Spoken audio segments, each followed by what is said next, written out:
এবং আমার দিকে নজর করে থাকো।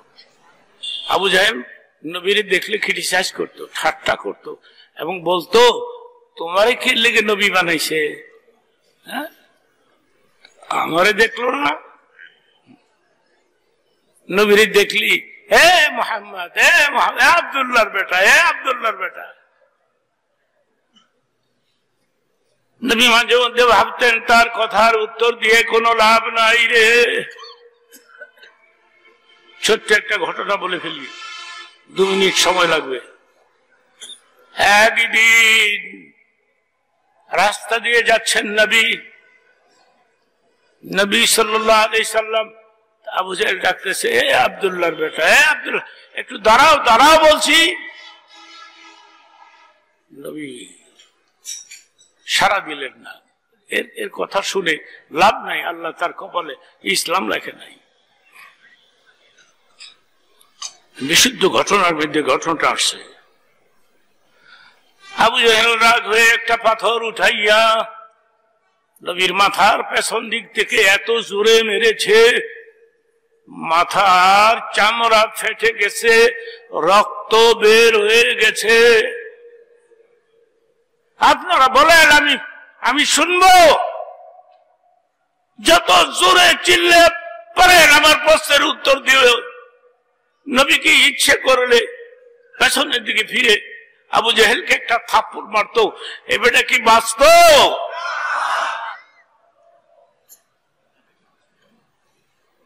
হাদিস শরীফের মধ্যে আসছে একটা নবীর পয়গম্বরের গায়ে কমপক্ষে 40টি যুবকের শক্তি আল্লাহ দান করে। আমি ওদিকে যাব না, আমি ছোট্ট ঘটনাটা বলে শেষ করতে চাই। শুক্কাল কামার ওটার উপরে না হয় আমি আরেকদিন শোনাবো, আর যদি আজকে বলতে হয় শুধু অর্থটা করে দিব।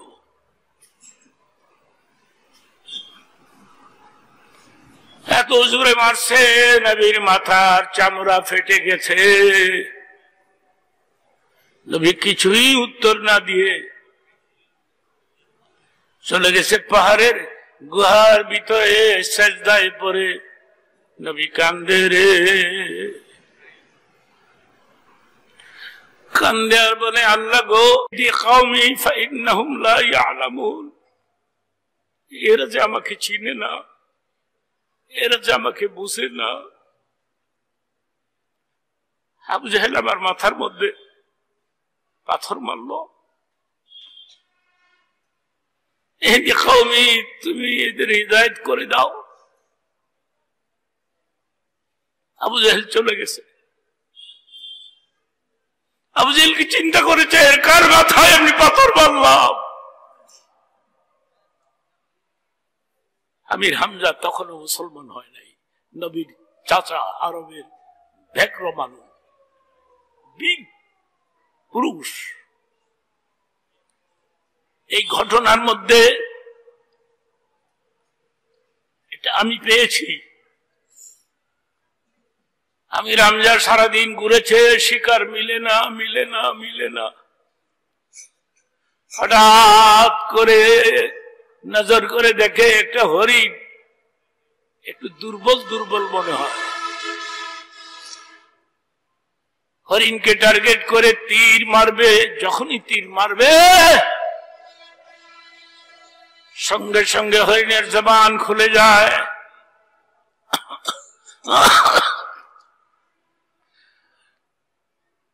হরিণ বলে ফেললো पकड़ने से मुझे तुमको क्या कम आएगा, मदद करने को जाओ तुम नबी मोहम्मद मुस्तफा। दुश्मन ने आज उनको इतना इजा दी कि जिस पर रोता है वो खुदा का नबी। अमीर हामजा रे,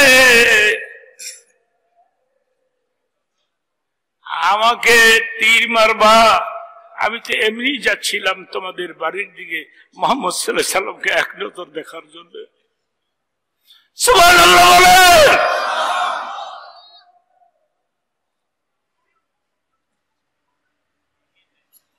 दुश्मन ने आज उनको, আবু জাহেল পাথরটা মেরে চলে গেছে, এটা হরিণের জবান থেকে বের হয়ে আসছে। दुश्मन ने आज उनको इतना इजा दी कि जिस पर रोता है वो खुदा का नबी। আমির হামজা হরিণের জবানের কথাটা বুঝছে, বুঝা সে রওনা হয়েছে বাড়ির দিকে যাবে। ওদিকে আমির হামজার স্ত্রীর কাছে খবর গেছে যে আবু জাহেল নাকি মুহাম্মদ আমিনের মাথায় পাথর মেরে চলে গেছে। সাহস কত এই মহিলা, রসুলের অনেক ভক্ত, চিল্লায় বলতেছে, এই তোরা কই? মুহাম্মদ বংশের লোকেরা কই? আমির হামজার বংশের লোকেরা কই? তোরা থাকতে আবু জাহেল মাথায় পাথর মেরে চলে গেল। আমি বলছি জলদি যা, খোঁজ গিয়া মোহাম্মদ আমিনকে খুঁজে বের করে নিয়ে আস। বাই দিস টাইম আমির হামজা ঘরের সামনে হাজির হয়েছে, আর স্ত্রী দরজায় পিঠ লাগায় বলতেছে, আমি তোমাকে ঘরের ভেতরে ঢুকতে দিব না, আমি দিব না তোমাকে। তুমি বলো তো, আব্দুল্লাহ যদি আজও মক্কা নগরে বেঁচে থাকতেন তাহলে কি আবু জাহেলের এই ক্ষমতা ছিল তার ছেলের গায়ে পাথর মেরে চলে যেত? বলো তো, আমি তোমাকে ঘরে ঢুকতে দিব না, আমি দিব না। তুমি এখন যাও, মোহাম্মদ আমিন কোথায় আছে খুঁজে বের করে নিয়ে আসো। এই ঘটনাটা সত্য, সুবহানাল্লাহ বলেন। আপনারা মনে করেন না যুক্তিবাদী একটা ঘটনা বানায় আমাদেরকে শোনাই দিয়ে গেল। 50 বছরে ভুল ধরতে পারলো না কোনো বক্তা, জীবনের শেষ আর কি ভুল ধরবো আমাকে? আমি বলেছি নবীর মা নবীর বাপ জান্নাতে যাবে, চিল্লায় বলেন মারহাবা। এটা মারহাবা আওয়াজ হইল? আরো জোরে বলেন। আমি এটা বলছি তো। নবীর মার নাম কি? হ্যাঁ, আব্দুল্লাহর নাম। আব্দুল্লাহ নবীর পিতার নাম আব্দুল্লাহ। মুসলিম নেম মনে হয়, মুসলমানদের নাম মনে হয় আমেনা। অধিকাংশ উলামায়ে কেরাম, মুহাদ্দিসিনে কেরাম বলেছে নবীর মা জান্নাতে যাবে, আব্দুল্লাহ জান্নাতে যাবে। চিৎকার মেরে বলেন আলহামদুলিল্লাহ, নারে তাকবীর, নারে তাকবীর। কিন্তু আহলে হাদিসের মৌলবীরা, এদের আমি চ্যালেঞ্জ করেছিলাম যে তোমরা বাইতুল মুকাররমে বই পুস্তক নিয়ে আসো, কিতাবপত্র নিয়ে আসো একসাথে বসি। কিন্তু তারা আসতে রাজি না, জীবনও আসবে না, কিয়ামতের আগেও আইতো না। নবীর মা জান্নাতে যাবে, আমি ওদিকে যাব না, কথাটার সামনে বাড়তেছি না, আমি শুধু এতটুকুই বলে গেলাম, আমেনা নবীর মা জান্নাতে যাবে। নবীর মার একটা ছোট্ট কথা বলি, এরপরে আবু জাহেলের কথাটা বলে শেষ করি। এরপরে রাত হয়ে গেছে, আমি আপনাদেরকে নিয়ে কেউ রাত কয়টা বাজে? 11টা বাজে, মাত্র 11টা। আমাদের সোনার গায়ের লোকেরা 12টা 1টা 2টা পর্যন্ত 3টা পর্যন্ত ওয়াজ শোনে, ঠিক কিনা? ঘুমায় না এরা, ঘড়ি গেল এরা ঘুমায় না তো। এই যে আপনার আছে এ রয়েছে, নারায়ে তাকবীর, নারায়ে রিসালাত। নবীর রিসালাতের উপরে তাকবীর দেওয়া জায়েজ আছে, চিল্লায় বলেন নারায়ে রিসালাত। এখন যে সমস্ত হুজুররা বলে না বললে আমরা কি করব? আমাদের করার কিছু নাই। তো যে কথাটা আমি বলছিলাম, একটা ছোট্ট কথা হঠাৎ করে মনে হয়ে গেল আর কি। এই মক্কা মদিনার মাঝখানে একটা জায়গার নাম আবওয়া, সেখানে নবীর মার কবর, আর মদিনাতে আব্দুল্লাহর কবর। এই খেয়াল করে কথাটা শুনবা যুবক বাবারা। রাসূল আরবি গোটা কতক সাহাবীদেরকে নিয়ে যাচ্ছেন ওই পথ দিয়া, আবুয়া নামক জায়গা দিয়ে গেছে। তখন নবী বললেন, ও সাহাবীরা তোমরা একটু থামো, আমি আমার মার জন্য বাবার জন্য একটু দোয়া করে আসি। সাহাবীরা বললেন, নবী গো তাহলে আমরাও যাবো। সুবহানাল্লাহ। এই কথাটা বিশ্বাস করতে হবে। নবীকে দাঁড়াইছেন মার কবরের পাশে। মা তো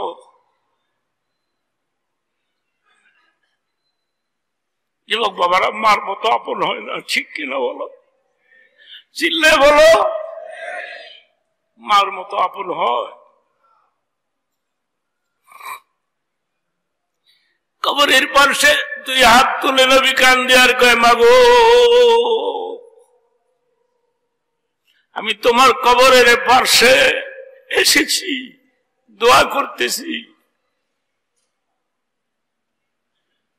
তবে তুমি যদি এখনো দুনিয়াতে থাকতা আর আমাকে মোহাম্মদ রে কইয়া ডাক দিতা, মোহাম্মদ রে, আমি তখন নামাজে রত থাকতাম, নামাজ ছেড়ে চলে আসতাম, তোমার ডাকে সাড়া দিতাম। চিৎকার করে বলো আল্লাহু আকবার।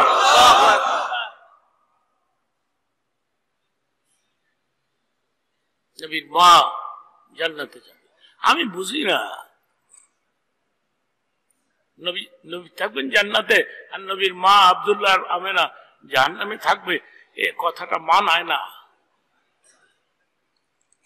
আমি ওদিকে যাই না, আমি মার কথাই বললাম।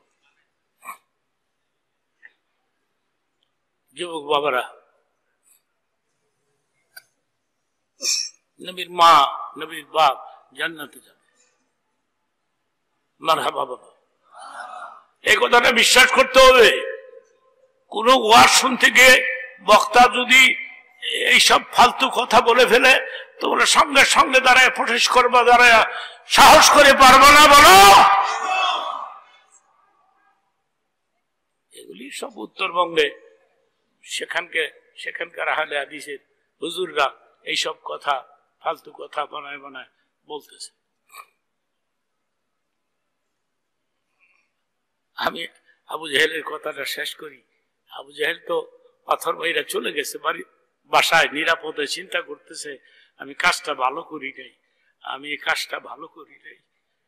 আমার হাতের নিক্ষিপ্ত পাথরটা মোহাম্মদ আমিনের মাথায় গিয়া লাগছে।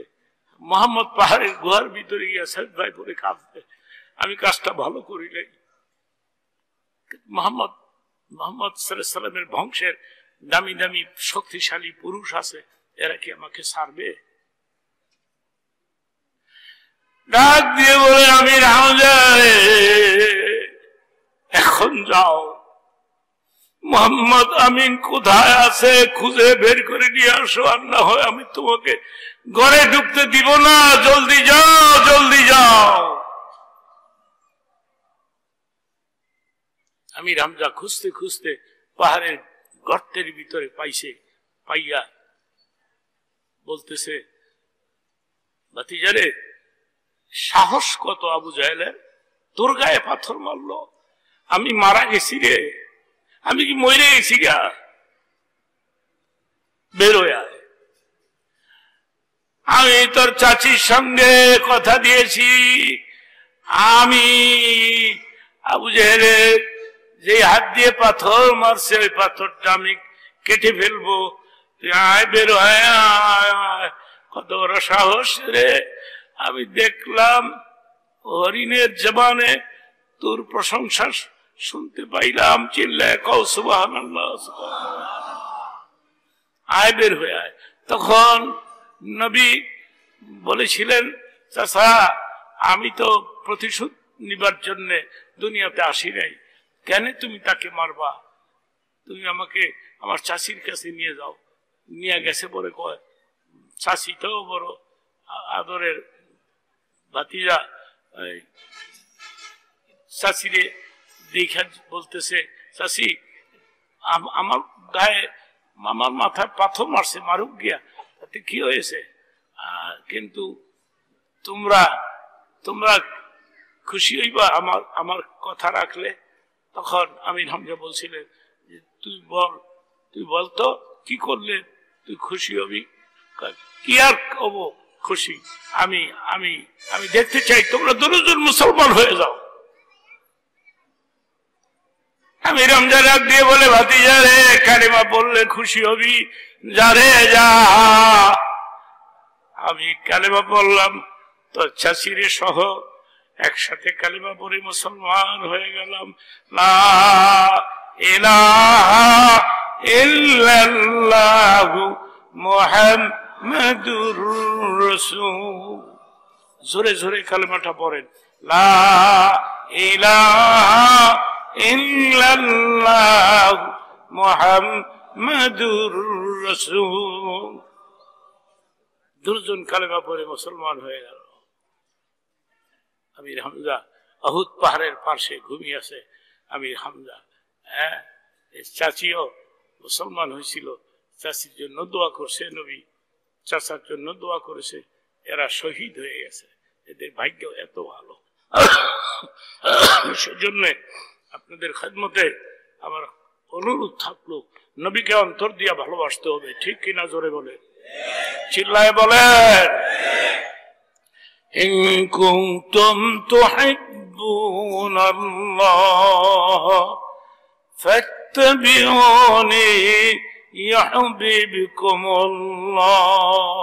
ওয়া ইয়াগফির লাকুম যুনুবাকুম আল্লাহু গফুরুর রহিম।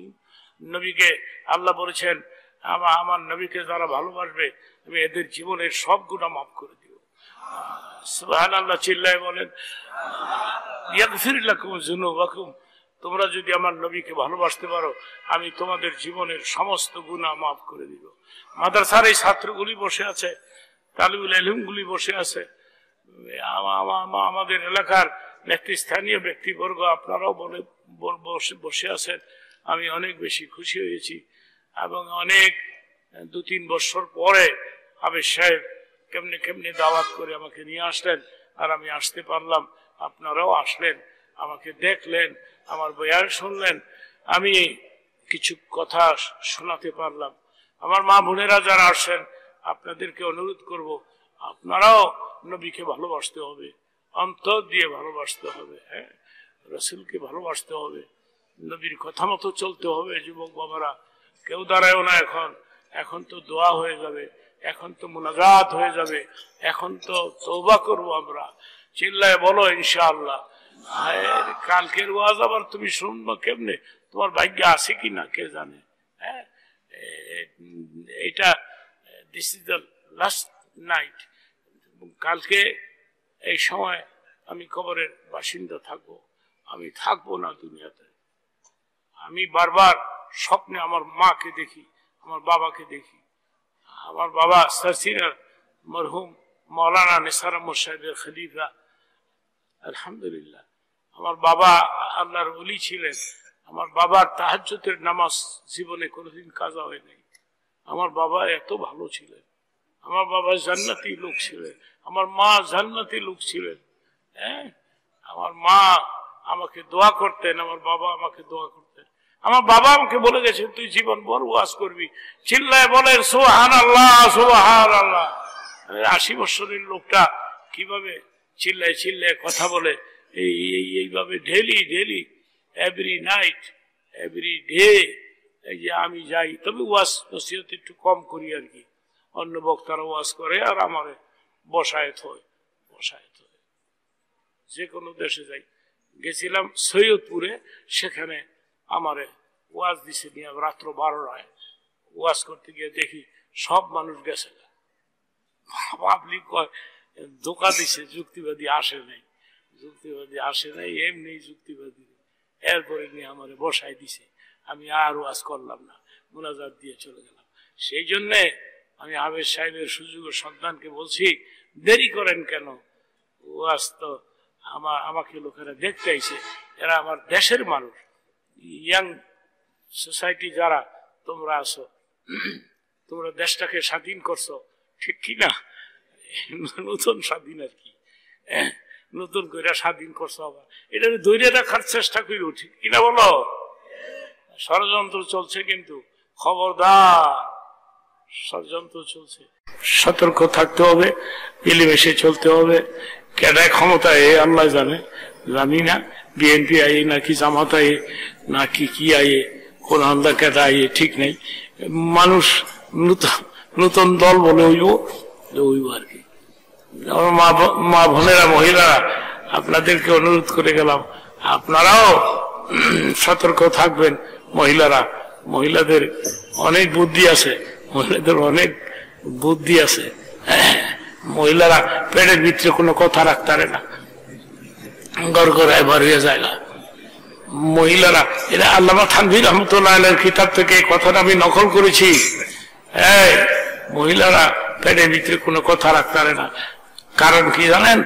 ওই গলার মাঝখানে ওষা টিডা নাই, এটা পুরুষের আছে।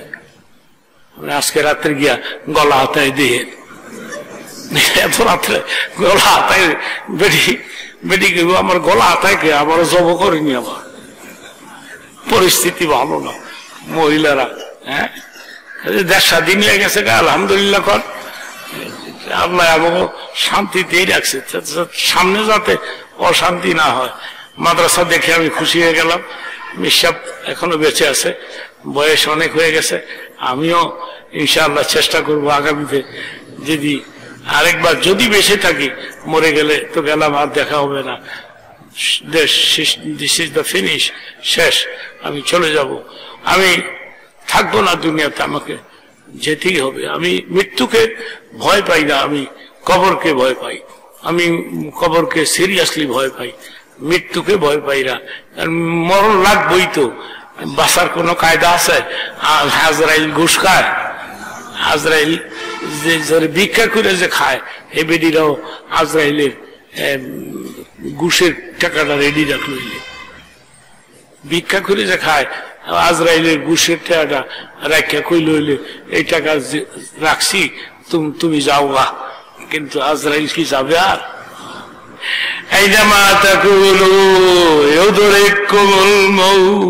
চিৎকার করে বলেন আল্লাহু আকবার।